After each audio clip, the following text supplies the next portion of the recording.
Bonjour à tous, j'espère que vous allez bien. Bienvenue une fois de plus sur notre chaîne YouTube. Bienvenue dans cette 6e vidéo de formation spéciale Django.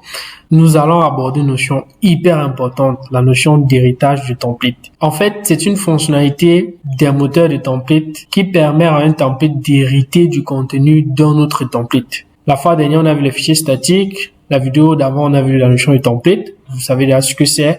Donc, cette fois-ci, vous allez voir comment est-ce que on va ajouter ou remplacer les éléments spécifiques d'un template.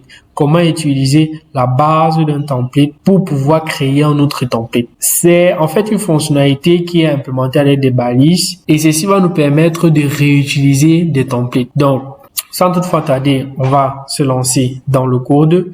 Mais avant, si vous êtes nouveau sur la page, je vous invite à vous abonner, à liker et surtout activer la cloche de notification pour ne rien manquer des prochaines vidéos. Si vous avez des difficultés, il y a des commentaires, vous écrivez vos commentaires, vous présentez vos difficultés, nous sommes une communauté et vous n'allez pas manquer quelqu'un pour vous orienter. Donc, on lance directement dans le code. Ok, la fois dernière, nous sommes arrêtés à ce niveau. On avait notre view, on a notre fichier index.html. Ok, nous sommes bons. Bon, pour cette vidéo, on va commencer par supprimer le fichier index.html sur fichier. Ensuite, on va aller sur du B à bas. On va recommencer.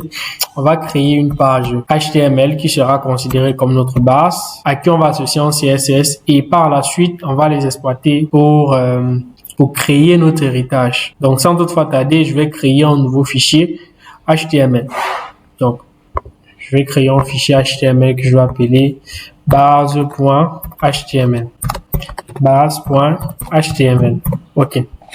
Dans notre fichier base.html, structure de base, naturellement, étant donné que c'est pas un coup d'HTML, j'irai assez vite. Donc, je vais mettre là HTML. Pour la structure de base, vous mettez un point d'exclamation. Voilà. Et puis, on va commencer par notre header. Dans notre header, je vais mettre une nav. Et dans notre nav, je vais mettre une liste. Donc, une liste non ordonnée. Je vais mettre les éléments de ma liste. Donc, ces éléments seront des liens. Donc, vu que ces éléments seront des liens, je vais mettre des LI. Et dans mes LI, je vais mettre A pour les liens. On verra par la suite que ça va nous aider. Voilà. Donc, pour le moment, on n'a pas encore de référence. Donc, je vais mettre un petit dièse là. Et le nom, je vais mettre accueil. Voilà, ça c'est le premier élément de ma liste. Après, je vais mettre à propos. Ensuite, je peux mettre contact. Donc, c'est vraiment tout ce qu'il y a de basique lorsque vous voulez travailler sur une page d'accueil. C'est avec un header et un footer. OK. Après mon header, je peux avoir mon main. Mon main, c'est la partie centrale, en fait, où il y a tous les éléments phares de ma page. Donc, je vais mettre un commentaire. OK. Je vais dire, ceci, c'est le main. OK. Ensuite, je vais présenter un footer. Et dans mon footer, je vais tout simplement mettre un petit copyright. Donc, je vais mettre mon petit copy. Deux points. Je vais mettre, bon, point virgule. Je vais mettre 2024, easy code, etc. Par exemple. Vraiment du basique. OK. Donc, c'est vraiment tout pour notre page. On peut aller jeter un coup d'œil. Voilà. Donc, vous vous doutez bien, il va falloir reconfigurer tout d'abord la vue. Donc, je vais dans View. Donc, actuellement, dans View, vous vous rappelez, c'était le first qu'on avait défini pour notre page index.html qui n'existe plus. Donc, je vais effacer. Je peux définir une nouvelle vue que je vais appeler, par exemple, Home Request. Je vais faire un return render qui va prendre en paramètre request et le chemin vers ma page. Le chemin basé dans shop. Donc, je vais avoir shop/base.html. OK, c'est bon. On est bon là. Ensuite, je vais dans mon url.py. On avait d'abord home. OK. Donc, je peux toujours laisser home. Mais cette fois-ci, c'est point home. Ce n'est plus point first. Donc, je vais mettre point home. Vous voyez, c'est directement proposé. OK. Je pense qu'on est bon. Si je démarre, voilà, on me propose /home. Donc, si je mets /home, magnifique. Donc, c'est fonctionnel. On a déjà quelque chose en HTML. Naturellement, on va ajouter du style. Pour du style, je vais toujours aller sur du basique. Je retourne dans mon code. Je vais créer un fichier CSS. Pour ça, donc, je vais d'abord ajouter mon link. Et au niveau du href, j'ajoute mon URL. Voilà. C'est cette balise URL qui est utilisée. Donc, je vais ajouter URL et je mets le nom du fichier. Donc, sachant que le fichier est dans css/style, on peut mettre style.css. Voilà. Donc, je pense que vous avez compris par rapport au fichier statique de la vidéo précédente. J'ai mis css/style.css parce que je vais créer un fichier style.css qui est dans statique. Donc, voilà le chemin que je mets. Donc, je crée un fichier style.css. Ok. On va voir si c'est OK. Je vais commencer par mon header. À qui je vais donner background color. On va aller sur du basique. Donc, je tiens à préciser que c'est pas une formation de HTML, CSS. Donc, du coup, je vais vraiment pas expliquer ce que je fais. Et puis, vous pouvez m'avancer. Et je vais également mettre en commentaire le lien pour avoir le code. OK, on va aller sur le color blanc. Je vais prendre un padding à 20 pixels. Ensuite, test align, center. OK, ça c'est pour mon header. Si je veux vérifier, je relance mon serveur. OK, en vérifiant donc. No image at home. Not found style.css is not valid view function or pattern name. OK, donc il y a une erreur. On revient au niveau du code. OK, donc on n'a pas load statique d'abord. Donc on va commencer par load statique. Commence par load statique. Si je reviens. OK. Href. On va mettre statique. OK. Voilà. Donc, on est bon. Oh oui. Href, c'est statique. URL, c'est généralement dans, avec A. Voilà. Pour les fichiers statiques, c'est statique. Voilà. Petite omission. C'est bon. Donc, on est bon. Voilà. Statique. Donc, c'est déjà notre en-tête ici qui prend forme. Je vais continuer avec le footer. Donc, pour le footer, je reviens dans mon style.css. Avant le footer, je vais gérer les éléments de la liste parce que, bon, on aimerait que les éléments soient de manière continue et aussi retirer ces points-ci. Donc, je vais dans le style.css et je vais header, nav, ul, li. Bon, on va commencer par ul, la liste. Tout d'abord, le list style. Donc, puisqu'on veut plus avoir les points là, on va mettre none. Ensuite, mapping, on va mettre 0 et également padding, on va mettre 0. OK. Par la suite, on peut aller maintenant sur les éléments de la liste, les list items. Donc pour ça, c'est nav, ul et dans les ul, on a li. OK. Dans notre list item, on peut mettre tout simplement un display inline black. Et ensuite, on peut mettre un margin right, disons à 20 pixels. 20 pixels. OK. On peut également appliquer rapidement du style sur nos A, c'est-à-dire nos liens, pour que ça change de couleur. Donc, on va mettre header, nav, A pour les liens. Et puis, on va mettre la couleur. Tout d'abord, on va mettre du blanc. Et ensuite, on va me préciser text decoration, non. Donc, none. En fait, c'est pour que ça soit plus souligné, que ce soit là naturellement. Donc, ensuite, on peut aller sur le footer. Donc, je vais l'envoyer tester pour voir si tout est OK. Voilà, on est OK, c'est bon, on est OK, on est OK. Donc là, maintenant, il reste le footer. Dans mon footer, donc je vais copier tout le style du header et je vais mettre dans le footer, comme ceci. Voilà, je pense que c'est beaucoup mieux. Ensuite, je peux rajouter quelque chose, clé, que je vais mettre à mode. Et puis, mon main, je vais tout simplement mettre de la distance entre les éléments. Donc, je peux mettre padding, que je vais mettre à, disons, 30 pixels. Je peux mettre aussi mon background color, que je peux mettre en, je sais pas quoi. OK. On est bon. Je m'en vais donc tester. OK. Ça commence à ressembler à quelque chose. Ça ressemble effectivement à un home page. d'une application. Voilà. Donc, je vais ajouter un peu de l'espace au niveau du main. Vous comprenez, voici le main, voici la couleur qu'on a précisée. Donc, si je vais au niveau de mon code, je peux ajouter au niveau de mon main, je mets même 200 pixels comme padding. Voilà. Là, ça devient plus intéressant. Bon. Qu'est-ce que l'on veut maintenant? Ici, déjà, on a notre premier template. C'est ça notre premier template. Et on a notre header, c'est-à-dire on a notre en-tête. Et ici, on a notre footer. On a notre pied de page. Ce que l'on veut maintenant, c'est que lorsqu'en fait, on arrive, on a accueil, on aura les éléments d'accueil, de l'accueil qui seront au niveau du main. On aura à propos, les éléments d'à propos, que lorsqu'on va cliquer, ça sera aussi au niveau du main et contact qui sera au niveau du main. En fait, le header reste et le footer reste également. Mais c'est uniquement le main qui va varier. Pour ça, comment est-ce qu'on va se comporter? Je vais retourner dans mon code. OK. Je vais créer cette fois-ci des pages spécifiques pour tous les liens, en fait. Donc, je vais venir, je vais créer d'abord une page que je vais appeler, disons peut-être accueil.html. Et dans ma page accueil.html, ce que je veux, c'est qu'au niveau du main, que l'on affiche tout simplement un message, je vous dis bienvenue. Bienvenue, c'est l'accueil, tout simplement. Donc, pour ça, pas besoin de recopier tout le code de base pour HTML. On va tout simplement venir au niveau du main. Ce qu'on va faire, on va créer un bloc, en fait, qui sera la partie qui va attendre un élément à modifier ou un élément à ajouter, tout simplement.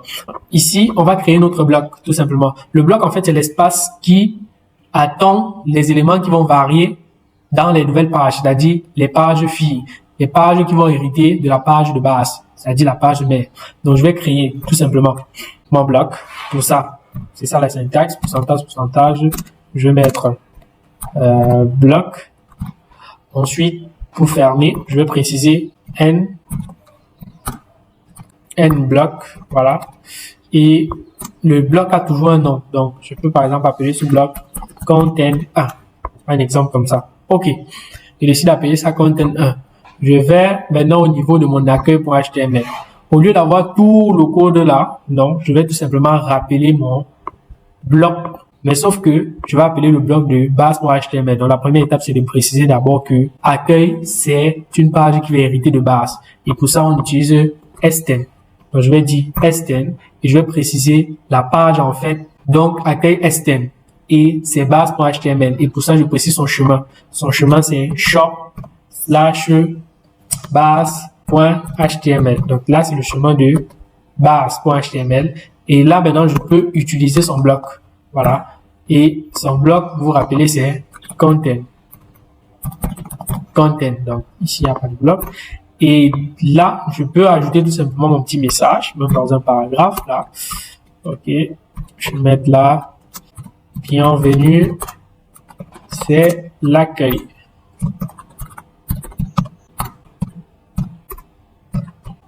Voilà. Donc, on va tester accueil. Pour ça, ce qu'on va faire, c'est venir donc définir la view d'abord. Donc, je vais dans view. Dans view, je vais créer une fonction que je peux appeler, par exemple, accueil, qui va prendre en paramètre request. Ensuite, qui va return render, voilà, du request.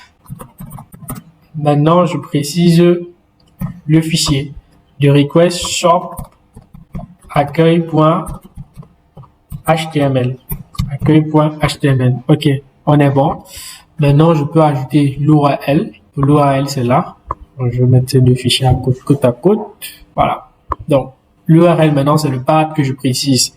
Je précise le path. On peut utiliser home. On peut utiliser, par exemple, accueil, / et ensuite, je vais préciser de quelle view. C'est de la view, voilà, accueil. Vous voyez, on nous propose directement accueil. Et je vais ajouter quelque chose ici, name. On va voir l'utilité de name. Donc, name ici, je peux également appeler accueil. Magnifique. Donc, si je reteste mon code. OK, déjà, vous voyez que on nous précise ici qu'il y a accueil, /accueil, chose qu'il n'y avait pas tout à l'heure. Donc, vu que /accueil est précisé, je peux venir, donc, j'ajoute /accueil. OK, on dit /accueil, j'espère que j'ai bien écrit. /accueil, OK, non, c'est pas bien écrit, donc, on est bon. Je mets donc accueil ici. Même accueil que tout à l'heure. OK. On est bon. /accueil est là, effectivement, mais sauf que rien ne s'affiche dans notre mail. Allons vérifier le code. Dans accueil, on a bienvenue sur l'accueil dans bloc content. Dans base, ok, d'accord. Donc, on n'a pas mis le même nom. Ici, on a mis content 1 et là, on a mis content. Il faut toujours mettre le même nom. D'accord? Donc, on a fait cette erreur-là. J'ai plutôt mis content ici. Voilà. Je mets content 1. En revenant donc, si j'actualise, hop là, vous avez bienvenue, c'est l'accueil. Donc, vous voyez là, nous sommes où? Nous sommes à accueil et on a ce message là. Et si je reviens à Home, d'accord? Si je reviens par exemple à Home est là. C'est Home qui a été utilisé pour pouvoir avoir accueil, tout simplement. Donc, je vais revenir là. Super. Donc, j'ai déjà créé ma page d'accueil. Maintenant, je peux créer ma seconde page qui sera ma page, par exemple, de à propos. Je peux créer une page que je vais nommer propos.html. Et dans ma page propos comme HTML, c'est le même principe. Je peux copier ça, je colle pour que la vue ne mette pas vraiment long. Et cette fois-ci, vous voyez, ça extend et je peux dire bienvenue, je peux dire tout simplement à propos,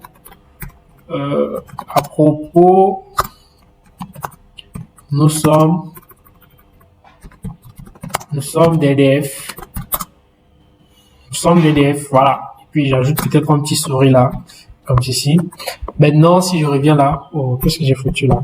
Slash c'est ici. Voilà.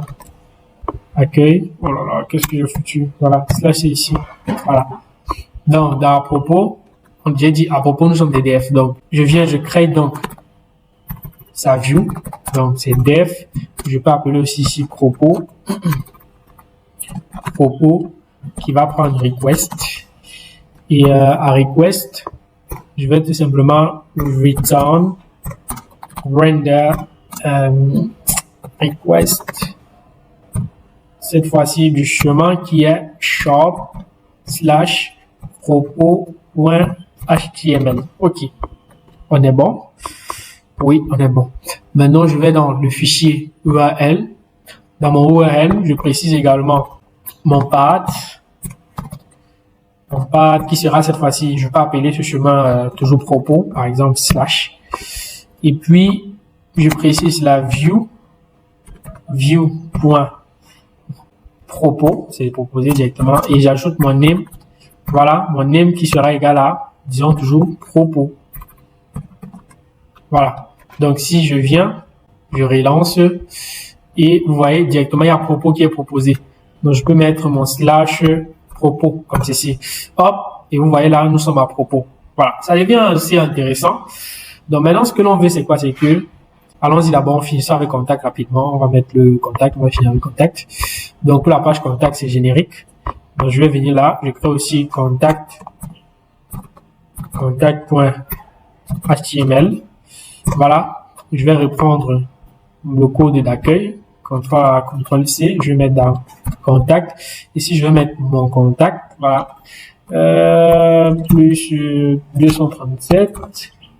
Je vais mettre 36, 56, 65, 40, 75. Voilà. Si vous avez besoin de me contacter, c'est ça mon numéro.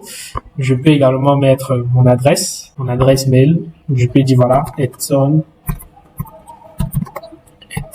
Kano 55@gmail.com. Ok. Donc ça, c'est ma page à propos. Donc je viens dans view également. Je vais créer une autre view. Je vais créer donc, voilà, une autre view. Je peux l'appeler contact. Voilà. Et puis, notre page, c'est contact.html. Oh là là, bon, contact.html. On est bon. Je vais dans URL, pareil. Cette fois-ci, je mets contact, et je vais appeler ma page contact. Voilà. Je pense qu'on est bon. Qu'est-ce qu'ils disent comme erreur? Invalid syntax. Bon, je vais relancer mon serveur. Voilà. Invalid syntax. Comment? Ok, voilà. Il y a une erreur là. Voilà. Donc, la view. Cette view, c'est la view contact d'abord. Voilà. On a oublié, justement, ils disent qu'on a oublié la virgule. Donc, on va mettre une virgule ici. Voilà. C'est bon. Et puis, la view aussi. La view, ce n'est pas propos. La view, c'est contact. Voilà. On est bon. Je redémarre. directement, il y a contact qui est proposé. Donc, je peux venir, je fais un slash contact comme ceci. Voilà. Donc, vous voyez qu'on a 3 pages différentes. Donc, slash contact, c'est ça. Slash propos, c'est ça. Et slash home, c'est ça. Voilà, vous voyez. Et il y a également slash accueil. Donc, on a aussi slash accueil. Voilà. Donc, on est bon. Ce que je veux maintenant, c'est quoi? C'est que lorsque j'arrive, par exemple, à l'accueil, si je clique ici sur accueil, c'est ça. Si je clique sur à propos, on me renvoie à ça. Si je clique sur contact, on me renvoie à ça. Pour ça, on va utiliser les liens. Pour les liens, on va retourner au niveau de notre base, puisque c'est au niveau de notre base qu'on va effectuer ces changements-là. Donc, je vais remplacer le lien de mon href. En principe, le HTML, CSS, on va juste mettre le chemin vers le fichier. Mais cette fois-ci, c'est pas pareil. On va tout utiliser la notion d'URL. Donc, pour ça, on va faire ça. OK, pourcentage, URL. Et on va préciser maintenant le chemin. On va préciser le chemin de l'URL. Mais vu qu'on a mis le nom, c'est pour ça que vous avez dit que name devait nous aider. On n'a plus besoin de préciser le chemin ou quoi que ce soit. On précise tout simplement le nom de la page. Tout simplement. Donc, ça veut dire, je viens dans le niveau de base et mon URL, je mets accueil. Tout simplement. Pareil pour la seconde ligne. Je vais faire un copier-coller. Et puis, voilà. OK. Au lieu de mettre accueil, la page 2, c'est tout simplement propos. Et page 3, c'est contact. Donc, je viens là. Base.html. Voilà. Je mets propos. Et puis, je viens également ici. Je vais mettre contact. Voilà. A priori, nous sommes bons. Si je viens, je redémarre. Hop. Voilà. Je reviens là. On va retourner au niveau du home. Au niveau de mon home, si je clique sur accueil, vous voyez là, on dit bienvenue chez l'accueil. Si je clique sur à propos, on me dit bienvenue. Voilà, on me dit à propos de nous, nous sommes des devs. Si je clique sur contact, effectivement, on donne des contacts. Voilà, vous voyez qu'à partir ici, vous pouvez travailler sur vos pages d'accueil de projet. Tout est fonctionnel, c'est bon. Et on peut vraiment faire plusieurs choses avec. On peut effectuer une modification vraiment à tous les niveaux. Et puis, notre fichier, par exemple, notre base.html peut avoir plusieurs blocs, plusieurs contents, c'est possible. Donc, pour ça, je vais créer, bon, on va le faire rapidement. Je vais créer un autre bloc pour que vous voyez un peu comment ça fonctionne. Si j'écris un second bloc, je peux nommer content 2, par exemple. Et disons que dans ce bloc, on affiche, on affiche peut-être une information, peut-être du genre page 1, page 2, page 3. D'accord. Donc là, par exemple, c'est mon content 2. Si je vais dans ma page accueil.html, je peux tout simplement venir et je vais faire appel à mon second bloc. Le nom, c'est content 2. Donc, je mets content 2. Voilà. Et puis, je peux tout simplement ajouter ici page. Donc, on va mettre dans le paragraphe. Voilà. J'ajoute ici page 1. Voilà. Et puis, je peux fermer mon paragraphe minuscule. Voilà. OK. Page 1. Donc, si je viens là, j'actualise. Je vais dans l'accueil. Vous voyez là, j'ai page 1. C'est mon second content. Donc, ça, c'est mon premier content. Là, c'est mon second content. Si je vais dans à propos, bah, je n'ai rien parce que je n'ai encore rien mis. Donc, dans à propos, je peux venir, je copie ce code, CTRL-C, et je vais dans ma page à propos. Et là, hop, je mets page 2. Voilà. Je vais aussi dans ma page contact. Et je vais là, hop, je mets page 3. Voilà. Donc, on teste de nouveau, j'actualise, vous voyez là, accueil. Actuellement, nous sommes dans à propos. Voilà pourquoi on a page 2. Si je vais dans contact, on a aussi page 3. Donc, vous voyez en fait que c'est fonctionnel. Donc, vous pouvez mettre autant de blocs et aller même plus loin, faire en disant par exemple que ma page 2 aussi, ma page contact ici, je peux créer des blocs et créer d'autres pages qui vont hériter de contact et ainsi de suite et ainsi de suite et ainsi de suite jusqu'à plus l'infini, tout simplement. Ok, c'était tout vraiment pour cette vidéo. J'espère que vous avez aimé. J'espère que vous avez beaucoup appris. J'ai préféré séparer comme ceci.